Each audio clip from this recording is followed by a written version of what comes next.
மறுபடியும் உங்களை வாழ்த்துகிறேன். புதிய ஆண்டு ஆசீர்வாதம் உங்கள் குடும்பங்களில் நிறைவாக இருப்பதாக. இந்த ஆண்டு திருமண்டலம் நம்ம கொடுத்திருக்கிற தலைப்பு ஒளி வீசும் ஆண்டு. இதை குறித்து தான் ஒவ்வொரு மாதமும் 1ஆம் தேதி நாம் தொடர்ந்து தியானிக்கிறோம். ஒவ்வொரு மாதமும் 1ஆம் தேதி ஒளி வீசும் ஆண்டு என்ற தலைப்பில் 1ஆம் தேதி முழுவதும் இதை தியானிக்கிறோம். ஆதலால் இந்த நாளின் ஆரம்பமாக சில முகவுரைகளை உங்களோடு சொல்ல விரும்புகிறேன். ஒளி வீசும் ஆண்டு. ஒளி வீசுதல் ஏன் ஆண்டவர் நம்மிடத்தில் எதிர்பார்க்கிறார்? ஒளி வீசுவதற்கான காரணம் என்ன? உலகம் இருளிலே இருக்கிறது. உலகம் இருளிலே இருக்கிறது. உலகம் இன்னும் எங்கே வரவில்லை? வெளிச்சத்துக்குள்ளே வரவில்லை. வெளிச்சத்துக்குள்ளே வராததுனாலே உலகம் இன்னும் என்ன கஷ்டப்பட்டு கொண்டிருக்கிறது என்று நமக்கு நன்றாய் தெரியும். உலகம் முழுவதும், அதுவும் இந்தியா மிகவும் பாடுபடுகிற ஒரு நிலைமைக்கு நாம் பார்த்து கொண்டிருக்கிறோம். இந்தியா கடுமையான சில பிரச்சனைகளை சந்தித்து கொண்டிருக்கிறது. காரணம், யாரையும் கண்ட்ரோல் பண்ண முடியாத ஒரு நிலைக்கு இந்தியா சென்று கொண்டிருக்கிறது. இந்த நிலைமை தொடர்ந்து நீடிக்கிற நிலைமை வருமானால் என்ன நடக்கும் என்பதை குறித்து உலகம் எச்சரித்து கொண்டே இருக்கிறது. ஆனால் ஆண்டவர் நமக்கு இந்த ஆண்டு திருச்சபையில் கொடுத்திருக்கிற நல்ல தலைப்பு என்ன? இந்த உலகத்துக்குள்ளே நாம் வெளிச்சம் உள்ளவர்களாக இருப்போமானால் என்ன நடக்கும்? ஒன்று நடக்காது என்று எண்ணிக்கொள்ளாதீங்க. என் கூட உட்கார்ற ஒருத்தர் தன்னை புரிந்து கொள்வார். எனக்குள் இருக்கிற வெளிச்சம் அவரை தொட ஆரம்பிக்கும், அவரை மாற்ற ஆரம்பிக்கும், அவரை சிந்திக்க வைக்கும், அவரை செயல்பட வைக்கும், அவருக்குள்ளே செயல்பாடு ஆரம்பித்து விடும். இதை ஆண்டவர் எதிர்பார்க்கிறார். இதை ஆண்டவர் எதிர்பார்க்கிறார். பேதுரு எல்லாரும் ஒரு நாள் உட்கார்ந்து கொண்டிருக்கிறார்கள். யோவான் எழுதின சுவிசேஷம் 6ஆம் அதிகாரத்தை ஆண்டவர் கடினமாய் பிரசங்கம் பண்ணுகிறார். நானே அப்பம், என்னை தான் நான் சாக கொடுக்க போகிறேன், என்னை நீங்கள் சாப்பிட வேண்டும், ஜீவாப்பம் நானே என்று சொல்லுகிறார். அப்படி சொன்ன உடனே எல்லாருக்கும் பயம் வருகிறது. அங்கே இருக்கிற பரிசேயர்கள் கேட்கிறார்கள், உன்னுடைய அப்பத்தை நாங்கள் எப்படி சாப்பிடுவது? இது யாருக்கு புரியவில்லை என்றால் 12 சீடர்களுக்கும் புரியவில்லை. கடினமான உபதேசம். பேதுரு சொல்லுகிறான், இது கடினமான உபதேசம் என்று சொல்லுகிறான். அப்போ ஆண்டவர் கேட்கிறார், நீங்களும் போய்விட மனதாயிருக்கிறீர்களோ என்று கேட்கிறார். அதற்கு பேதுரு என்ன சொன்னார் தெரியுமா? யாரிடத்தில் போவோம்? நித்திய ஜீவ வசனங்கள் உம்மிடத்தில் அல்லவோ இருக்கிறது. என்ன சொன்னான்? சாப்பாடு இருக்குன்னு சொல்லலை, உம்மிட்ட வந்தால் சந்தோஷம் இருக்குன்னு சொல்லலை, உம்மிட்ட வந்தால் மகிழ்ச்சி வருதுன்னு சொல்லலை, உங்ககிட்ட வந்தால் சாப்பாட்டுக்கு குறையே இல்லைன்னு சொல்லலை. என்ன சொல்லுகிறான்? நித்திய ஜீவ வசனங்கள். என்ன வெளிச்சம்?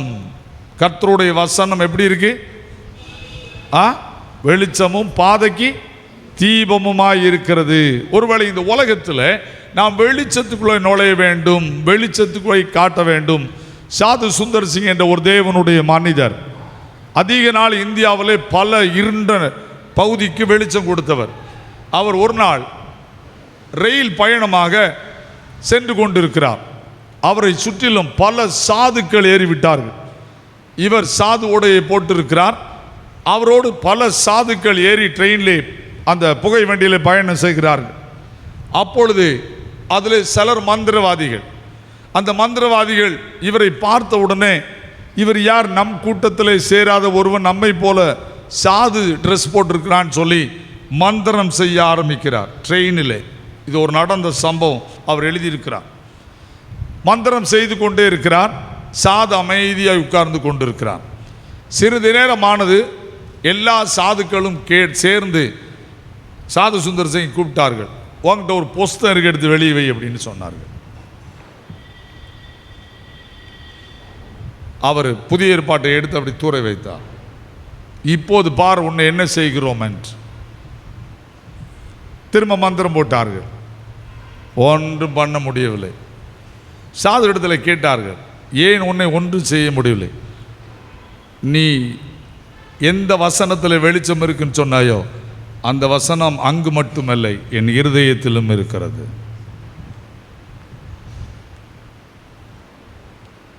என்னுடைய இருதயம் ஃபுல்லாகிவிட்டது. என்னையும் அதையும் பிரிக்க முடியாது. அத்தனை பேரும் அவர் காலில் விழுந்து வணங்கினான். அந்த ரயில் பயணம் முடியும் முன்பு அத்தனை பேரும் இயேசுவை ஏற்றுக்கொண்டார்கள். மதுரை திருமண்டலம் நம்ம கொடுத்திருக்கிறது. சுற்றிலும் பல இருள் கூட்டங்கள் இருக்கிறது. கிறிஸ்துவை அறியாத மக்கள் சுற்றிலும் இருக்கிறார்கள். இந்த உலகத்தில் இந்த வருஷம் நாம் அவர்களுக்கு ஒளியாக இருக்க வேண்டும். ஒளியாக இருக்க வேண்டும். எப்படி இருக்க முடியும்? ஏசாயா தீர்க்கதரிசன புஸ்தகம் 60ஆம் அதிகாரம் 1வது வசனத்தை தான் வாக்குத்தத்த வசனமாய் கொடுத்திருக்கிறார்கள். எழும்பி பிரகாசி, உன் ஒளி வந்தது, கர்த்தருடைய மகிமை உன்மேல் உதித்தது. தேவனாகிய கர்த்தர் இந்த உலகத்தில் ஆட்சி செய்து 70 வருஷம் சிறையிருப்புக்கு ஜனத்தை கொடுத்து விட்டு ஏசாயா தீர்க்கதரிசியை கொண்டுதான் முதலாவது 70 வருஷ சிறையிருப்பை சொல்லுகிறார். சொல்லும்போது 3 விதமான தீர்க்க தரிசன வார்த்தைகளை சொல்லுகிறார். 1 முதல் 39 அதிகாரம் முதலாவது சொல்லுகிறார். 40 முதல் 55 அதிகாரம் இரண்டாவது சொல்லுகிறார். 56 முதல் 66ஆம் அதிகாரம் வரை மூன்றாவது சொல்லுகிறார். இதை வேத பண்டிதர்கள் 1ஆம் ஏசாயா, 2ஆம் ஏசாயா, 3ஆம் ஏசாயா என்று சொல்லுகிறார்கள். இல்லவே இல்லை, ஒரே ஏசாயா 3 விதமாய் சொல்லுகிறார். ஏன்? ஆண்டவர் முதலாவது பாவத்தை குறித்து எச்சரிக்கை சொல்லுகிறார் 39 அதிகாரத்தில்.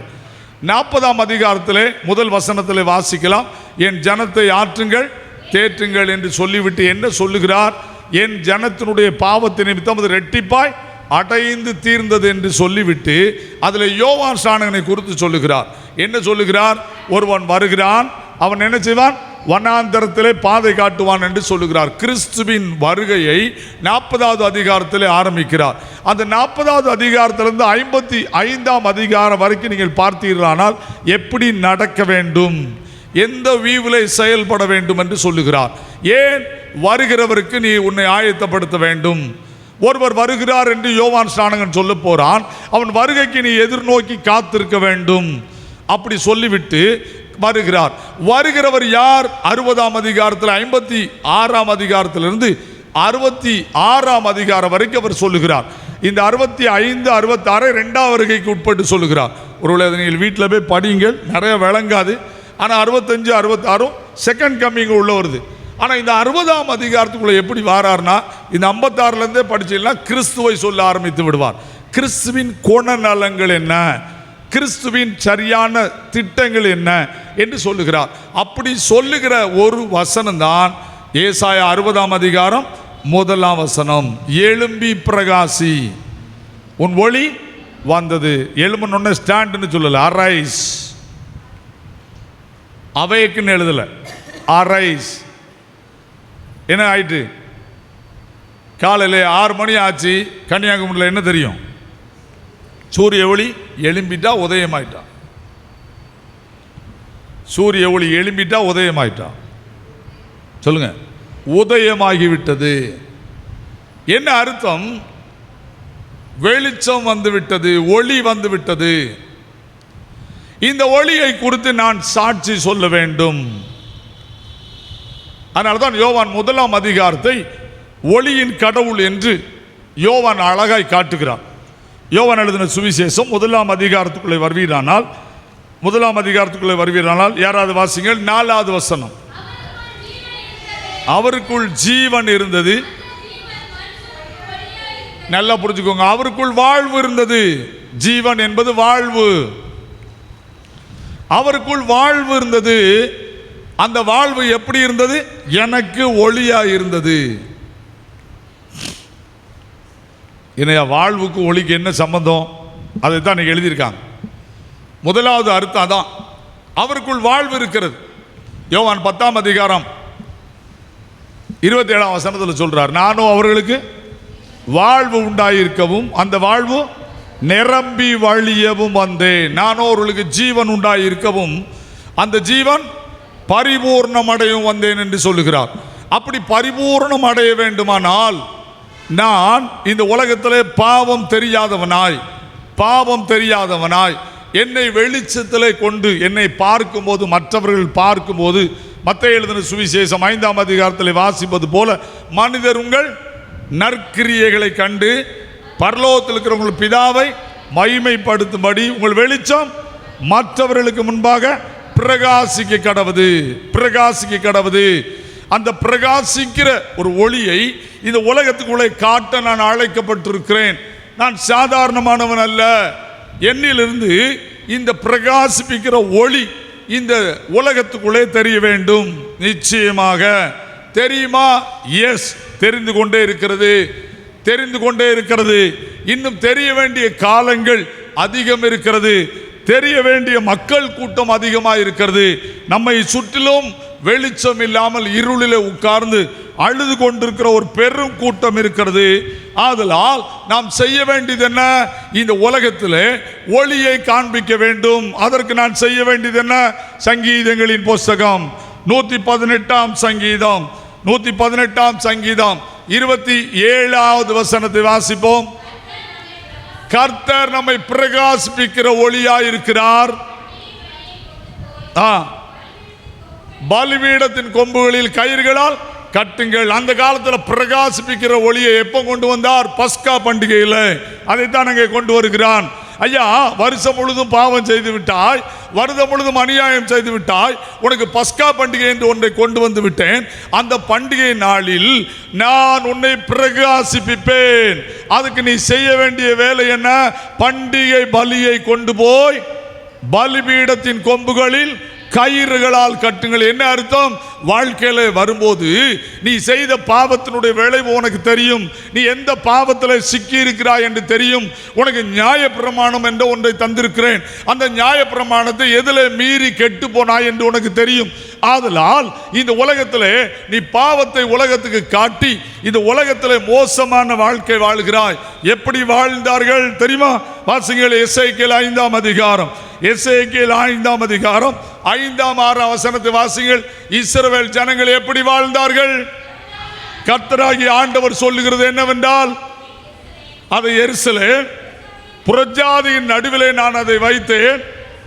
அதை சுற்றிலும் தேசங்கள் இருக்கிறது. அது புறஜாதிகளை பார்க்கிலும்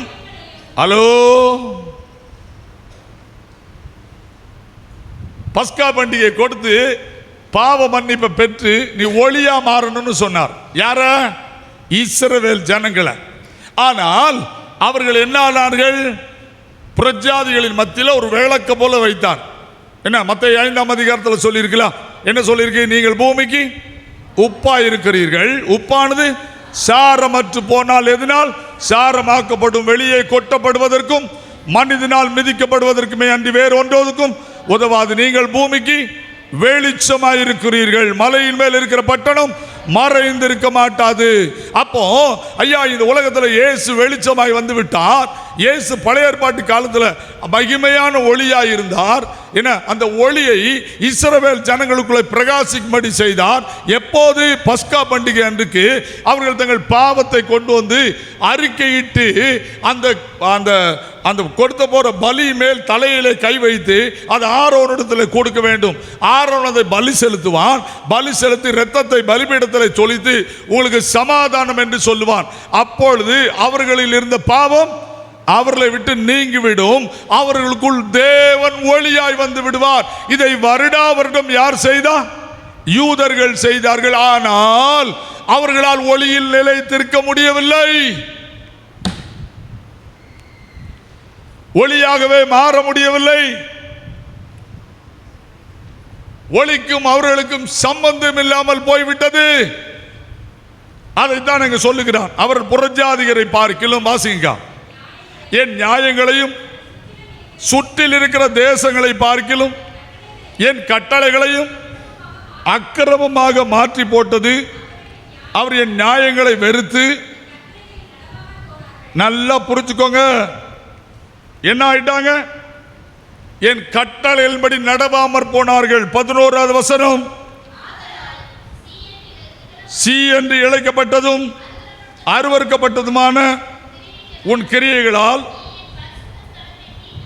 நல்லா புரிஞ்சுக்கோங்க, அவங்க புறஜாதிகள்கிட்ட மட்டும் இந்த உலகத்தில் கேவலமா வாழல, ஆலயத்தை தீட்டுப்படுத்தி விட்டார்கள்.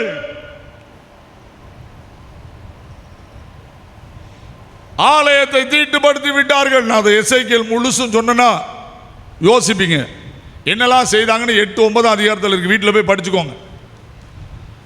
தங்களை கெடுத்து கொண்டார்கள், தேவன் அவர்களை சந்திக்கிற ஆலயத்தையும் கெடுத்து போட்டார்கள். ஆலயத்தையும் கெடுத்து போட்டார்கள்.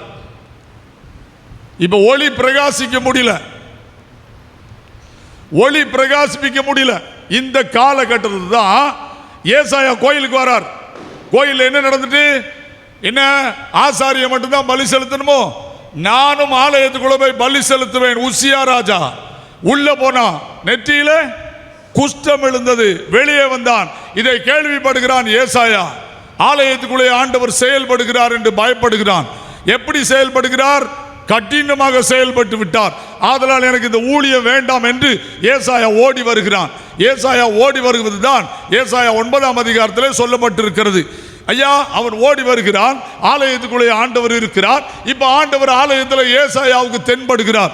எப்படி தென்படுகிறார்? எப்படி தென்படுகிறார்? வேதத்திலே வாசிப்பீர்களானால் அங்கே கேருபீன்களும் சேராபீன்களும் பரிசுத்தர் பரிசுத்தர் பரிசுத்தர் என்று சத்தம் போட்டு சொல்லுங்க.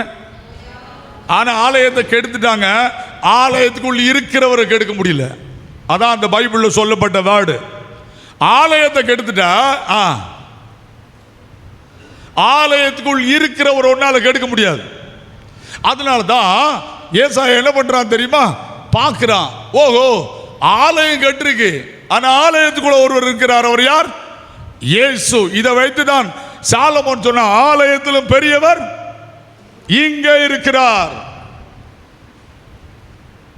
சாலமோனிலும் பெரியவர் இங்கே இருக்கிறார். தீர்க்க தரிசனத்தை ஒத்து பார்த்தீங்களா? பயமா இருக்கும்.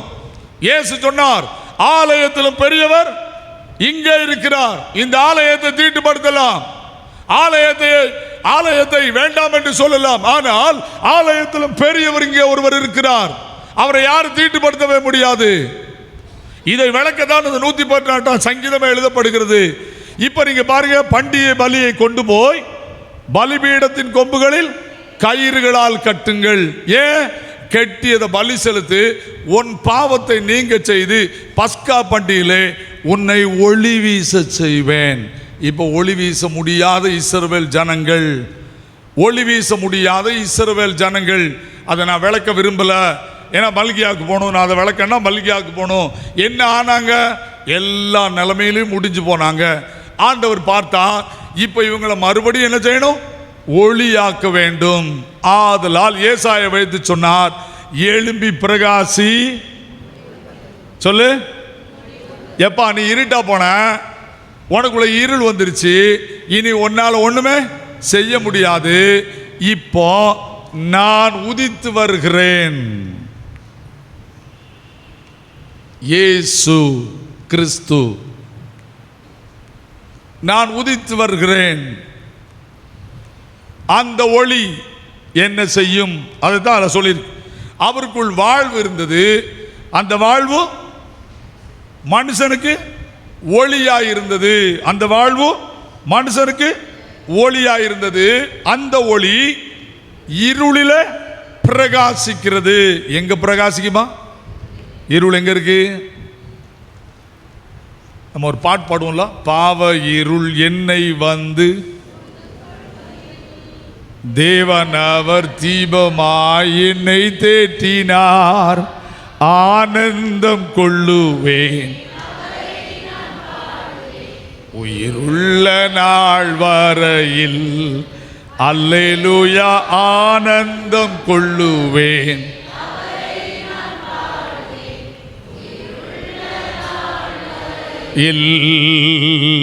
இந்த நாவில் புது பாட்டு இந்த இயேசு தருகிறார். எனக்குள்ள என்ன இருள் இருந்துச்சு? பாவ இருள். என்னை பிரகாசிப்பிக்க முடியல, என்னை பிரகாசிப்பிக்க முடியல. அப்போ இந்த பாவ இருள் இருந்து நான் விடுதலை ஆனால் தான் இந்த உலகத்துக்கு என்ன கொடுக்க முடியும்? வெளிச்சம் கொடுக்க முடியும். மதுரை அசையணும் நம்புறீல? மதுரை அசையுமா? சத்தமே வர மாட்டேங்க. மதுரை அசையுமா? அசையுமா அசையாதா? நம்ம ஒழுங்காக இருந்தால் மதுரை மட்டும் அசையாது, இந்தியாவே அசையும். நிச்சயமாக சொல்கிறேன் நான்.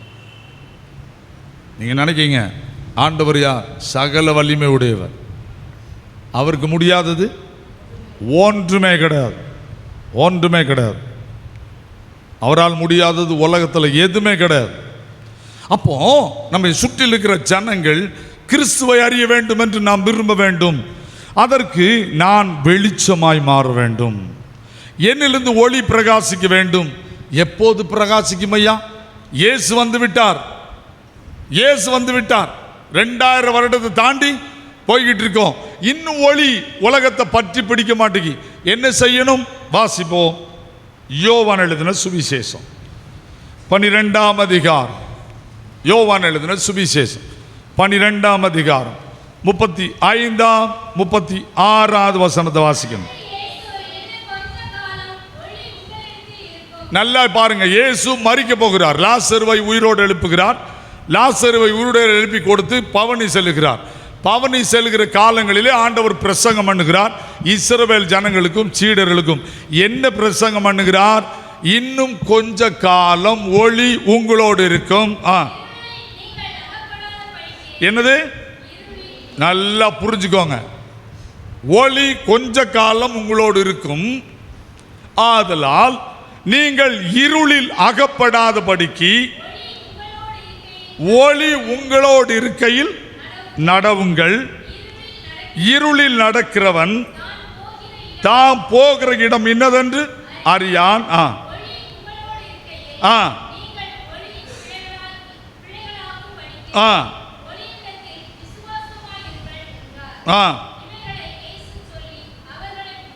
இப்ப பாருங்க, ஆண்டவருக்கு 2 காரியத்தை சொல்லுகிறார். ஒன்று, ஒளி உங்களோடு இருக்கையில் ஒளியிலே நடவுங்கள்.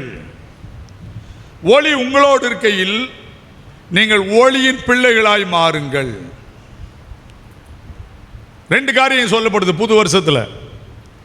இந்த 2ஐயும் சொல்லி நான் முடிக்கிறேன். முதலாவது, ஒளி உங்களோடு இருக்கிறது.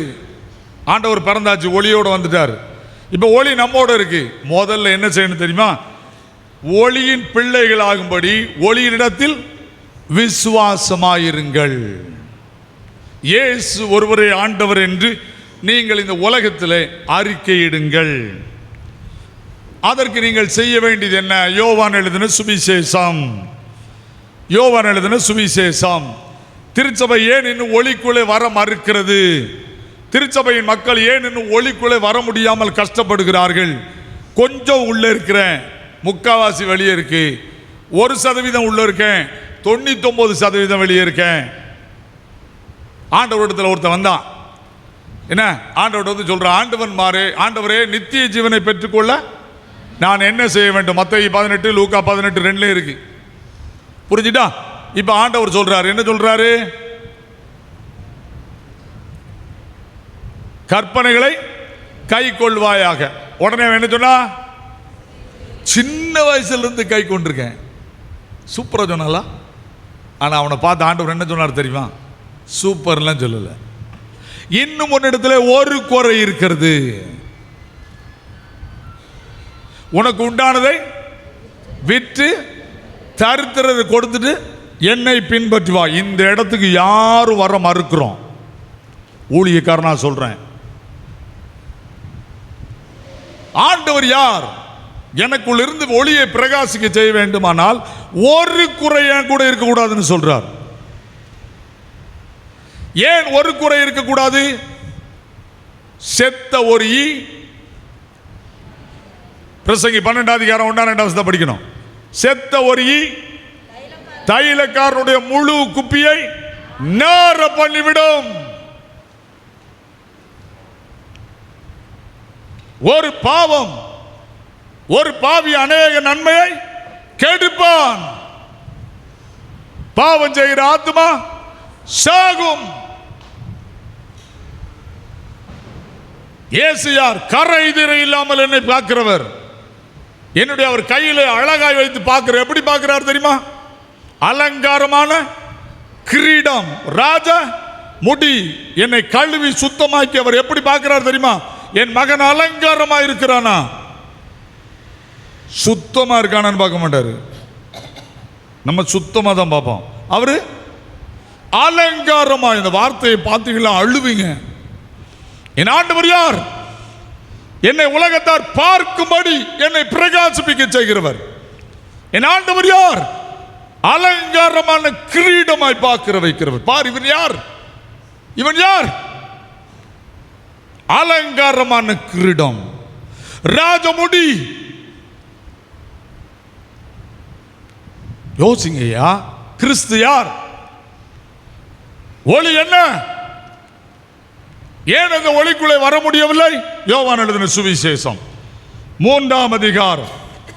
முதலாவது அந்த ஒளியை விசுவாசியுங்கள் என்று ஆண்டவர் சொன்னார், யோவான் 12ஆம் அதிகாரத்தில்.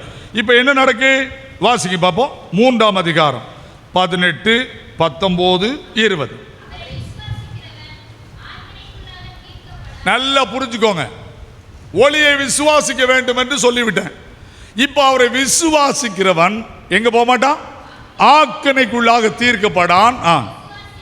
அவரை விசுவாசியாதவனோ தேவனுடைய ஒரே பேரான குமாரனுடைய நாமத்தில் விசுவாசம் உள்ளவனாய் இராதபடியினால் அவன் ஆக்கணை தீர்ப்புக்கு உட்பட்டாயிற்று.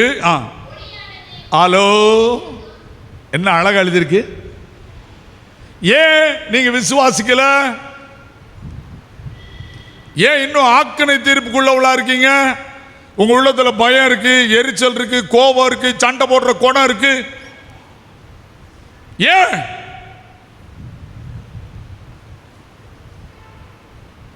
ஆக்கணை தீர்ப்புக்குரியவளாய் மாறிக்கொண்டே இருக்கிறோம். நான் ஒரு சர்ச்சுக்கு பிரசங்கம் பண்ண போனேன். வெள்ளூர்னு ஒரு சர்ச், சிரோண்டத்துக்கு மேக்க இருக்கு. வெள்ளூர் அப்படின்னு சொல்லி கொடூரமான மக்கள், வட்டி கொடுப்பாங்க. ஒரு முழு ஜோத்துக்கு போகிறேன். நான் போகும்போது 3 பேர் ஆளுக்கு ஒரு சைக்கிளில் போகிறோம். என் சைக்கிள் ஃபுல்லாக போக்ஸ் உடைய ஆரம்பிச்சிது. ஒன்றுமே பண்ண முடியல. டப்பு டப்பு டப்புன்னு வெடிக்கி. என்னடா பண்ண அப்படின்னு சொல்லிட்டு யோசிச்சுட்டு ஜெயன் ஒரு அண்ணன் பின்னால் அந்த சைக்கிளை நான் மேலே ஏறிக்கிட்டு, அண்ணன் என் சைக்கிளை பிடிச்சிட்டு வாங்க அப்படின்னு. அவர் சைக்கிளில் தப்பி தவிர அதுக்குள்ளே சிரோண்டை வந்துட்டோம். எனக்கு தெரிஞ்ச சங்கர்னு ஒரு அண்ணன் கொடுத்து அந்த போக்ஸ் எல்லாம் மாற்றிட்டு ஒரு ஜோம் பண்ணிட்டு திரும்ப போனேன். 7 மணிக்கு அந்த உபவாச ஜெபம் ஆரம்பிச்சிச்சு. ஒரு 30 பேர் இருந்தாங்க. ஆராதனையில் எல்லாரும் தூங்கினாங்க. சபை ஊழியரை பார்க்க அவர் பாட்டுக்கு படுத்து தூங்கிட்டார். 7 மணிக்கு எல்லாரும் தூக்கிட்டாங்க. என் கூட வந்த 2 பேரை பார்க்க அவனும் தூங்குறான். நான் ஆண்டவரை கேட்குறேன், ஆண்டவரை நான் என்ன செய்யணும்னு சொல்லி. போராடி ஜெபித்து கொண்டே இரு. இங்கே ஒரு பெரிய இருள் இருக்கிறது, அதை உடைக்கிற வரைக்கும் உனக்கு பிரச்சனை. நான் 12 மணி வரைக்கும் எழுப்பி விடுவேன், உட்கார வைப்பேன், எழுப்பி விடுவேன், உட்கார வைப்பேன். பாதி பேர் வெளியே போயிட்டு வருவாங்க, பாதி பேர் உள்ளே இருப்பாங்க. 12 மணி ஆனது. ஒரு வாலிபன் ஓ என்று அலறினான், கதறினான். நான் அவனை பார்த்து சொன்னேன், பிசாசை வெளியேறுன்னு சொல்லி. பொத்தென்று விழுந்தான். பிசாசு வெளியேறியது. 2 மணிக்கு முழு உபவாச ஜபத்தை முடித்து அவனை கூப்பிட்டேன். நீ சீக்கிரமாக ஒரு கொலை செய்ய போகிறாய், ஒழுங்கா இயேசுவோடு வாழ்ந்து விடு. ஏமாற்றி கோயிலுக்குள்ளே உட்கார்ந்து கொண்டிருக்கிறாய். அவன் என்னை பார்த்தான். உன் சொந்தக்காரன் ஒருத்தனை கொலை செய்ய போகிறாய். அந்த உபதேசியார், ஐயா என்ன செய்யணும்? ஒன்றும் செய்ய முடியாது, அவனை மரியாதையாக ஒழுங்காக ஒப்பு கொடுக்க சொல்லு. அவன் என்ன செய்தான் நான் சொல்ல விரும்பலை.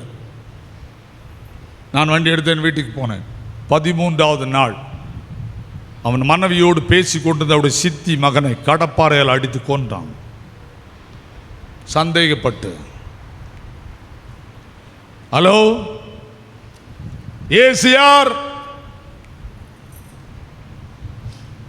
ஒளி உலகத்திலே வந்திருந்தும் ஒளியை விசுவாசியாதவன் ஆக்கணை தீர்ப்புக்கு உட்படுவான்.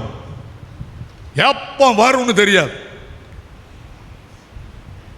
அன்னை அறிந்து கொள்.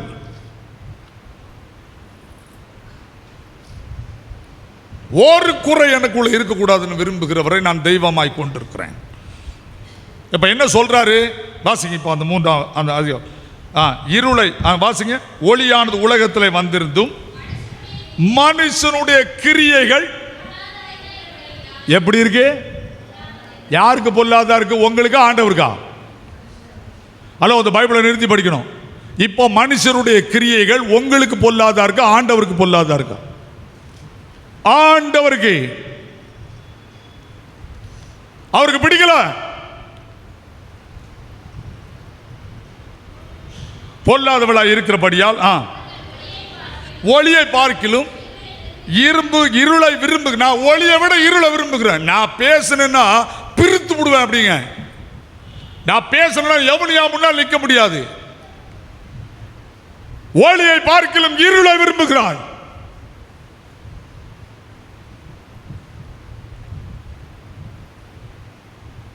அந்த ஆக்கணை தீர்ப்புக்கு உட்பட்டு விடுவாங்க.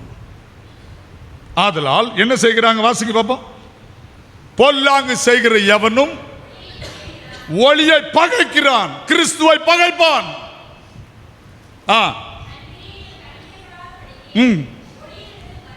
ஒளியின் இடத்தில் வரவே மாட்டான். போயா, ஏசு எனக்கு தேவையில்லை.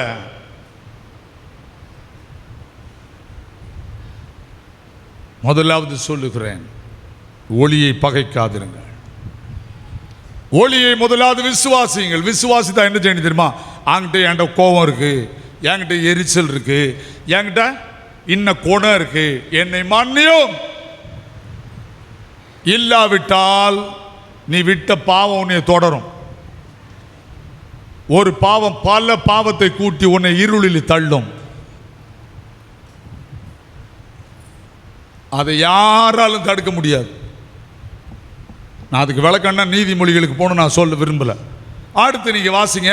அந்த ஒளியை முதல்ல ஒளியை விசுவாசிக்க வேண்டும்.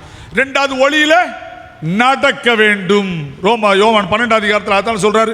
ரெண்டாவது ஒளியில நடக்க வேண்டும். என்னையா ஒளியில நடக்க வேண்டும்? 1 யோவான் 1 அதிகாரம் 7 வசனம். எங்க 1 யோவான் 1 அதிகாரம் 7 வசனம். அவர் ஒளியில இருக்கிறது போல. ஹலோ,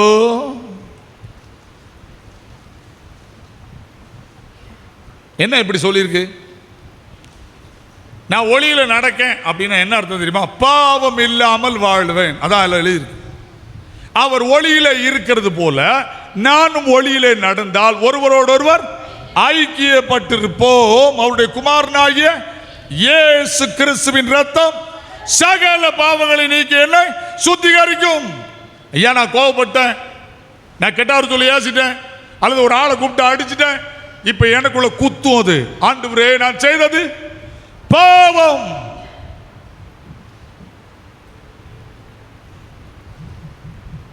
ஒளியிலே நடப்பதுன்னா இதுதான். என்ன ஒளியிலே நடப்பதுதான் இதுதான். என்ன?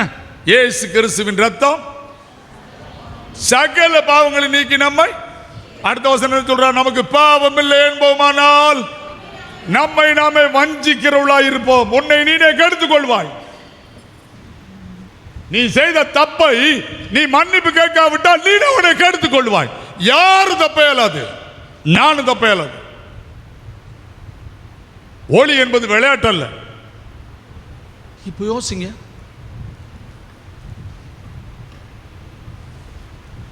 ஒன்றை மட்டும் சொல்லி முடிக்கிறேன். 1 யோவான் 2 அதிகாரம். 1 யோவானுக்குள்ள போனாலே நிறைய இருக்கு. 10, 9, 10, 11 படிக்க நல்லா புரிஞ்சுக்கோங்க. ஒளியில் இருக்கிறேன் என்று சொல்லியும் தன் சகோதரரை பகைக்கிறவன் இதுவரைக்கும் இருளில் இருக்கிறான். தன் சகோதரத்தில் அன்பு கூறுகிறவன் ஒளியில் நிலை கொண்டிருக்கிறான். அவரிடத்தில் இடரல் ஒன்றுமில்லை. தன் சகோதரரை பகைக்கிறவன் இருளில் இருந்து இருளில நடக்கிறான். இருளானது அவன் கண்களை குருடாக்கினபடியால் தான் போகும் இடம் என்னதென்று அறியான். எத்தனை பேர் தலையில கை வச்சு ஜோமட்டு ஆளற வேண்டி இருக்கு. நாங்க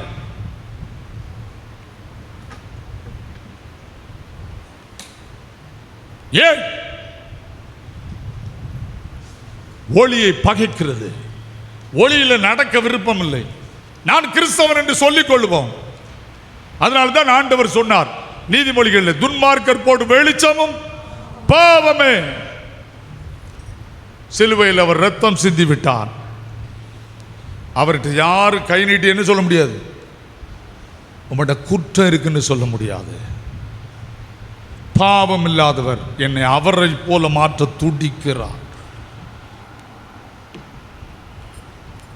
நிச்சயமா சொல்லிட்டுங்க, என்னை அவரை போல மாற்ற துடிக்கிறார். நான் எத்தனையோ இரவு முழு ஜபம், என் பிள்ளையில என் மனைவி இருக்காங்க கேட்டுக்கோங்க, பைக்கில் எந்த காட்டுக்குள்ளனாலும் நான் முழு ஜபத்துக்கு போவேன். அநேக மந்திரவாதிகள் என்னை சந்திச்சிருக்காங்க. என்னை பார்த்தோன்னு சொல்லுவாங்க, உங்கள்கிட்ட ஒரு ஒளி இருக்கு, போயிருங்க அப்படிமா.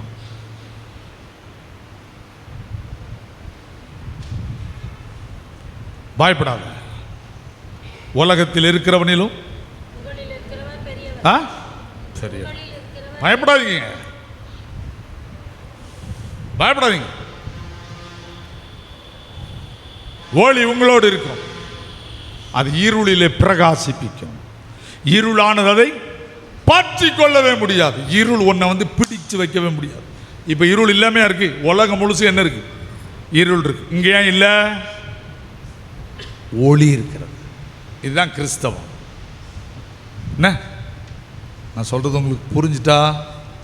இப்போ ஏசாயா 60:1 வாசிங்க. எழும்பி பிரகாசி. உங்களுக்குள்ள வந்துட்டா? வந்தவங்க கை ஊற்றி வேலையில் சொல்லுங்க பாப்பா. கண்களை மூடணும், தலையை தாழ்த்த வேண்டும். ஆண்டவரே, எந்த மனுஷனையும் பிரகாசிப்பிக்கிற ஒளி